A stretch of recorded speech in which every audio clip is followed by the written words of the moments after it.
it comes to toxic relationships, you can get people on the outside trying to explain to somebody what's going wrong and trying to help them leave. You can get people on the outside judging and questioning why people don't leave sooner. You can get people who have been in a toxic relationship, and only once they're out of that toxic relation do they look back and question themselves as to why they didn't see and why they didn't leave. And this is when cognitive bias creates that faulty thinking within the dynamics of a toxic relationship. When it comes to cognitive bias, people create their own perception of reality in order to protect themselves in one way.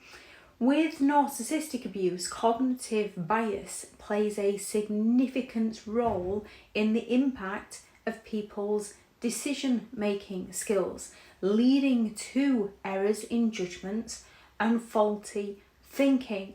When it comes to confirmation bias, we can seek out information that confirms our pre-existing beliefs to reinforce how we would like things to be, leading to that faulty thinking. So when you're in a toxic relationship and someone can treat you so well, when they treat you badly, you can recognize the time that they treat you well. It can lead to that wishful thinking, and a narcissist will promise you the dreams of your future. They will future fake with you and promise something. They'll promise to change, they'll promise next week. So it leads to that wishful thinking where you cling on to the hope that if you just hold on a little bit longer, all will be okay. Only it never works out that way. And despite evidence to the contrary, due to the cognitive bias, due to the faulty thinking, people can still cling on to that hope. You can have the halo effect, leading to idolizing the narcissistic individual from the times that they can treat you well and overlooking their negative, abusive behavior, or ignoring it, excusing it, justifying it. And a narcissist will play a great role in helping to justify their behavior or shifting the blame onto you. And this is when we can end up ignoring those red flags. We also don't know what those red flags mean at that moment in time. We haven't had the life experience, we haven't learned. We can kind of have that illusion of control that if we just change, everything will be okay. Same as that wishful thinking. So we change, we begin to walk on eggshells to serve them. And every time we do, they start treating us right again. So we seek the information that there is something wrong with us, the belief that something's wrong with us, the faulty perception of reality that is being created in the dynamics of a toxic relationship.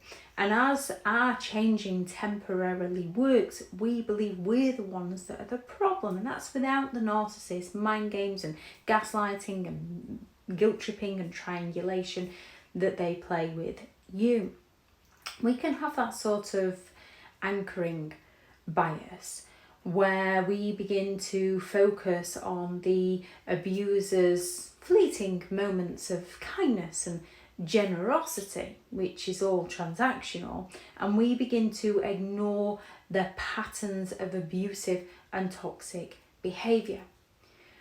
Victims can also fall prey to the sunk cost fallacy, which influences our decisions. So victims of narcissistic abuse, because they've invested so much time and effort and energy into the relationship, continue to invest time, effort and money into the relationship despite a mountain of evidence of abuse that's happening within the dynamics of that relationship.